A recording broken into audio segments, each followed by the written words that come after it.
নদীর ধারে ছোট্ট একটি গ্রাম চন্দ্রবলি।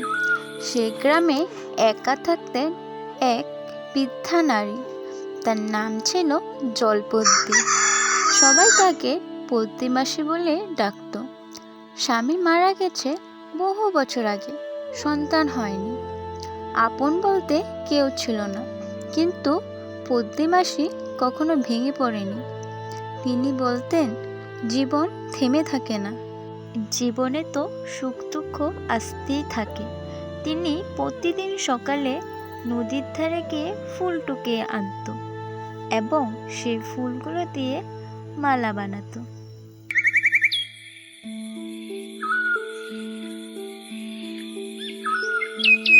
পদ্মীমাসি খুব যত্ন নিষ্ঠা সহকারে মালাগুলো বানাতো। তাই তো গ্রামের সবাই তার হাতের মালাই পছন্দ করত। গ্রামের মেয়ে বিয়ে কিংবা পুজো কিংবা নামকরণ, সব অনুষ্ঠানে তার গাঁথা মালাই চাইতো। তার হাতের কাজ ছিল খুবই সুন্দর। সে মমতা ও ধৈর্য সহকারে মালা বানাতো। সবাই তার হাতের মালাই নিত।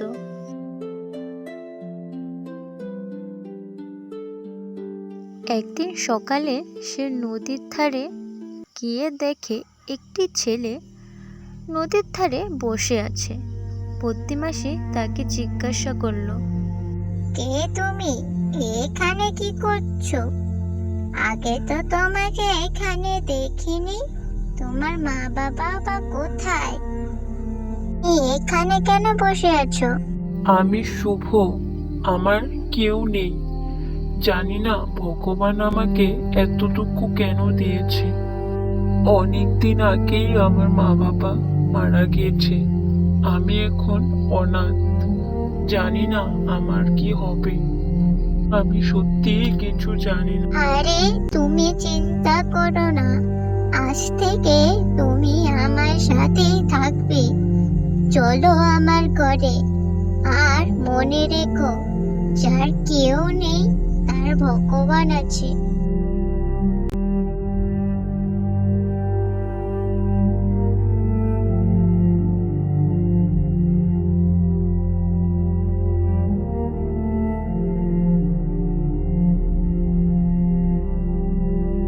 আরে এটা পদ্মীমাসি না? মনে তো হচ্ছে।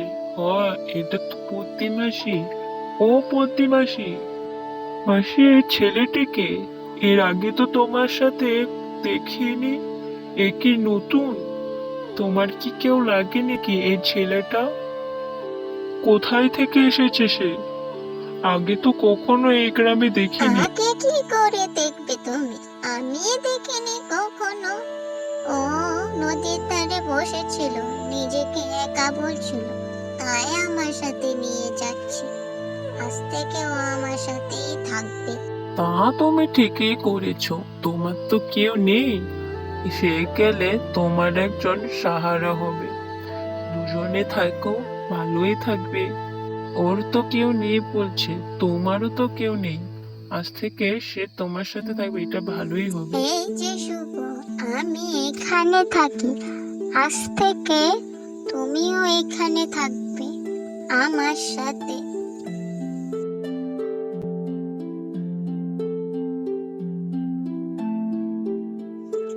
তুমি এখানে বসো, আমি তোমার জন্য খাবার আনছি। আর মনে রেখো, আজ থেকে তুমিও এখানে থাকবে আর লেখাপড়া শিখবে।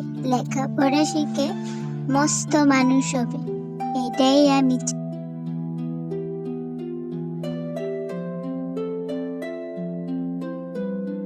পদ্মীমাসি অনেক কষ্ট করে শুভকে লেখাপড়া শেখায়। পদ্মীমাসির বিশ্বাস ছিল যে শুভ লেখাপড়া করে অনেক বড় মানুষ হবে ও গ্রামের জন্য কিছু করবে। ও এদিকে স্কুল যেতে শুরু করে দেয়।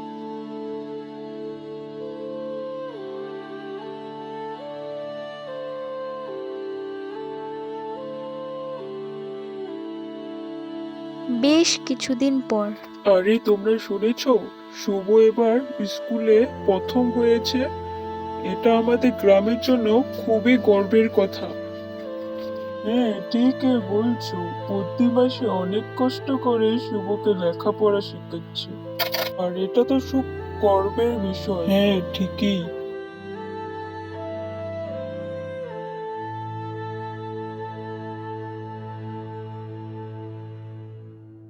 মাসি, আমি এবার স্কুলের প্রথম হয়েছি।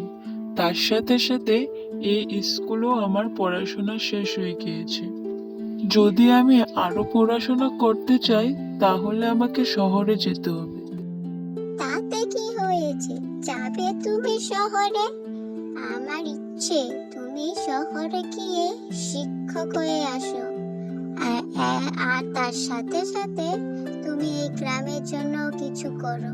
ঠিক আছে মাসি, আমি তোমার স্বপ্ন পূর্ণ করব। আমি শহরে গিয়ে শিক্ষক হয়ে আসব, আর এই গ্রামের জন্য কিছু করব। ঠিক আছে, দেখে শুনে যেও, আর ভালো থেকো।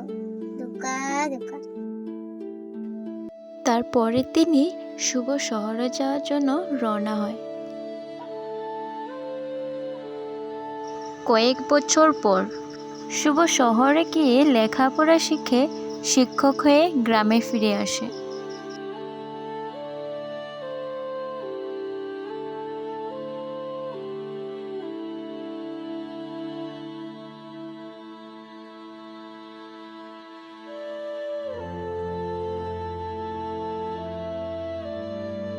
মাসি, মাসি, আমি ফিরে এসেছি। আরে শুভ, কেমন আছিস তুই?